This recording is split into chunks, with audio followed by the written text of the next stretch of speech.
There was a time in America when one income could buy a house, raise a family, and send kids to college. It sounds like a dream, and for millions of Americans between 1948 and 1973, it was real. But what made that era possible, and why did it end? World War II was over, and 16 million veterans came home looking to start over. The government stepped in. The GI Bill gave veterans access to low-interest mortgages, college tuition, and business loans. It was one of the largest middle-class investments in American history. 1945 to 1960. Homeownership rose from 44% to 62%. America's factories didn't stop after the war, they shifted gears. Cars, fridges, TVs, mass production meant jobs. Wages grew, so did unions.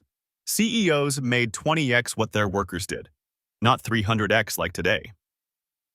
Between 1948 and 1973, U.S. productivity doubled, and wages rose almost equally. And here it was, the suburban American dream. A home with a yard, a car in the driveway, a TV in the living room. For the average white family, the 1950s and 60s offered a sense of security and routine. But it wasn't a dream shared by all. Black Americans were often locked out through redlining and discrimination. Women were told to leave the workforce and go back to the kitchen. The American dream was real, but not equal. Even as prosperity grew, so did unrest. The 1960s brought a cultural explosion: rock and roll, civil rights, feminism, and protest. The dream was being redefined. By the early 1970s, the cracks were visible. Oil prices spiked. Factories moved overseas. Inflation soared. Trust in government collapsed with Watergate. 1973 marks a turning point, the end of the Golden Age. Since 1973, the dream has become harder to reach. Wages have stagnated.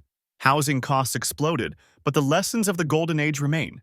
When you invest in working people, when the economy works for the many, not the few, the dream becomes real. The American dream wasn't just an idea, it was a policy choice. So ask yourself, what would it take to build a new Golden Age? Like, subscribe, and share if you believe the dream is worth fighting for.